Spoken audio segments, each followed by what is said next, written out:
we're going to have a quick little chat, right? Yes, about this Mexico team, because they played to a couple of draws in this window.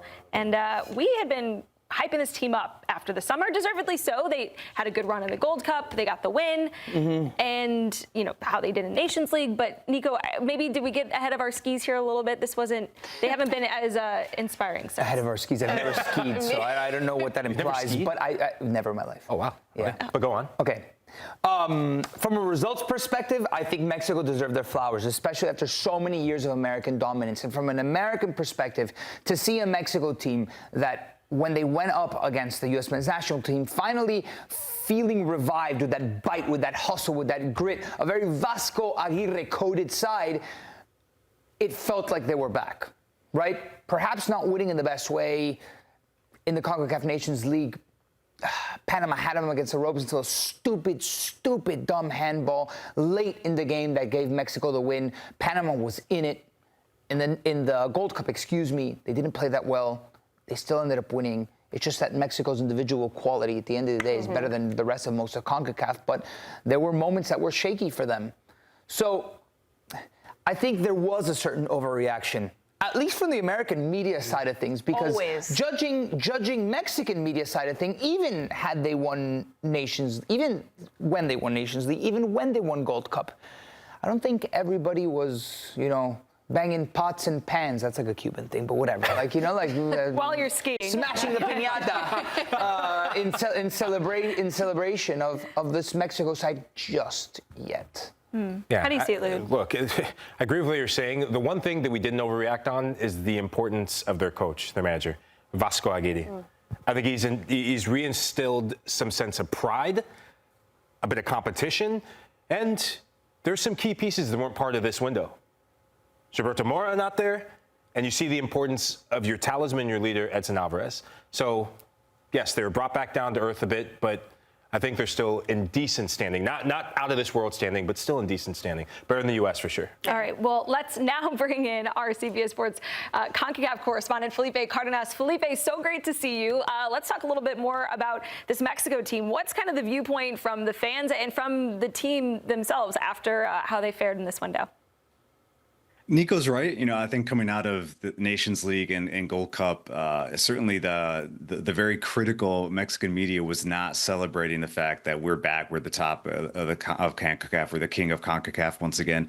No, I think it was like, all right, this is supposed to happen. We have a World Cup next summer. What is this team going to look like moving forward? So I think coming out of the window, I don't think there's a lot of questions being asked. If we want to compare to, what is surrounding the U.S. versus what's surrounding Mexico, Mexico seems to be in a bit of a better place. Javier Aguirre saying after the 0-0 draw with Japan, I think one way to calm the waters when the media was saying, why aren't we scoring enough goals? I think the message that he gave coming out of that draw with Japan is like, listen, I think I have my team. I'm very close to having my 26-man roster, that squad for the World Cup, which I think surprised a lot of people. Certainly, it sounds like a positive thing to know for a manager. And again, if we're comparing with Mauricio Pochettino, perhaps they're a step ahead in Mexico. But I think other than that, this is a team that still has its flaws. Aguirre admitted that yesterday after that 2-2 draw with South Korea, saying there are times when I look at this team and I really like what I see, and then there's moments where I'm like, what are we doing? And I need to get with my two assistants, including Rafa Marquez, to discuss that. But I think he likes the players that are coming through this camp. He's liking the additions and the options that he has. I think there's like maybe 5 spots up for grabs between now and that November window. You said there's 5 spots up for grabs, and I love how pragmatic this national team is and Aguirre himself, but who do you think are the questions, and maybe what are the rest of the questions going into that next window for Mexico?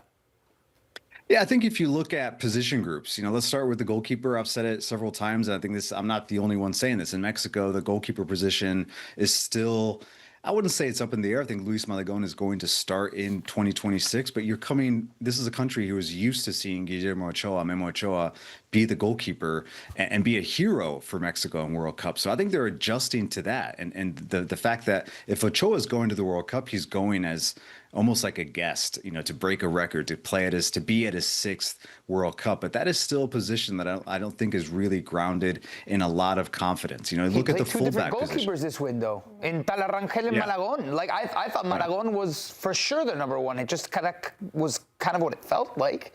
And then suddenly Talarangel plays yesterday.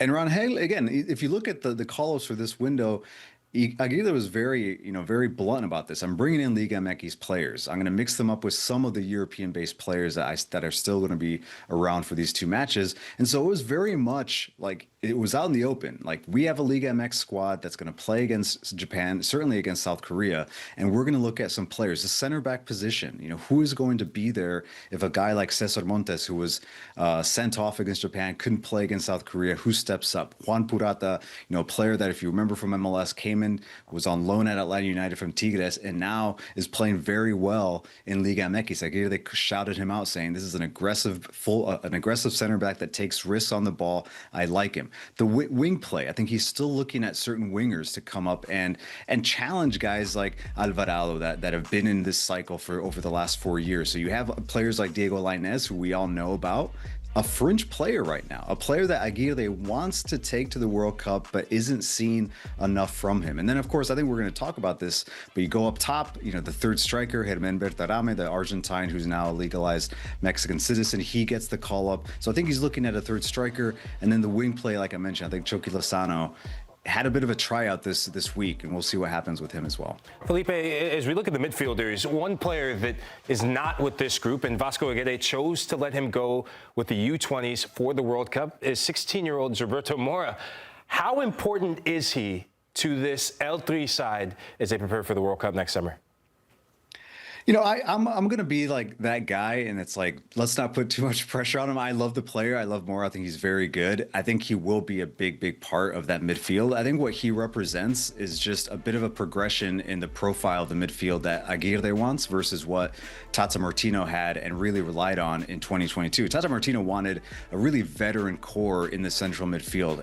He used a lot HH, Herrera, Edson Alvarez, Luis Romo, guys that were like more about bite and possession than creativity. And I think what Aguirre is trying to do here with this midfield is go back to what Mexico has always been. Tricky, creative midfielders. That's why you see a guy like Eric Sanchez from Club America staying within these call-ups, getting time. And Gilberto Mora is going to be part of that. I think in Mexico, there was a lot of pushback with the fact that he was not with this group, this window. I think there was the other side of saying, let him be a kid, let him play in a U20 World Cup, which is a big tournament for young professionals. But he's going to be part of that new look midfield. And something that I think stuck out from what Javier Aguirre said yesterday, the last question that he was asked from a reporter was like, what would you rather see? Mexico dominating possession or just a frenetic game that Mexico sort of pops in and out of? And he's like, I'll take the frenetic game. So that tells you what he wants the style to be from this Mexican national team. Felipe, in football, we often talk about pairings, right? Who's the right guy in goal, the center backs between Montes and Vasquez, and the center midfielders between Edson Alvarez and Marcel Ruiz. It's a good match. But answer this question for me. Did you deliberately choose that shirt to match your eyes? Because it is popping right now. Dude, I almost wore the exact same sweatshirt you're wearing, the same color, the same style. So wow. Like, at least I changed it up a bit. But if I'm glamoring you guys with my eyes, then like mission accomplished. I think I've done my job. The throw in the background, the Maradona in the corner. Okay, one last question. In all seriousness, the debate between Raul Jiménez and Santi Giménez, I think, is over, right? Raul Jiménez is going to be the striker. Is there a world where they can play together, or was that experiment done in the last couple of windows? I don't think it's done. Javier Aguirre, I don't think he was really, succumbed by the pressure of everyone asking him to play these two strikers. He tried it during Nations League. It didn't really work out. And you said it, Nico. I think it's pretty clear who the number 9 is. Raul Jiménez was one of the European-based players that stayed in this camp, and he played last night and he scored a wonderful goal, just cementing his his position as the number 9 that's going to be leading this team into a World Cup. I think it's well deserved, and it's pretty obvious what he gives. Santi Giménez, though, not going quietly and getting a very nice goal in stoppage time to earn that draw. And he's a player that I think in Mexico, they just want to see Santi Giménez be successful. But, this might not be the tournament where he breaks out. I think he may be a role player. He may be a guy that comes in and gets some chances when Mexico needs it. Perhaps he is a second half substitute. It's going to depend on what some of these opponents look like. And Aguirre is going to have to make these decisions that does he want to trouble another center back, an opposing center back, and bring in Santi Giménez? Or does he want to play with what he really has stuck to, which is one striker, one target striker, and letting those creative midfielders or creative wingers really play off of him. So it's still up in the air. Santi Giménez is going to have a big role, I think, moving forward, but maybe his time isn't yet here, if I'm making sense.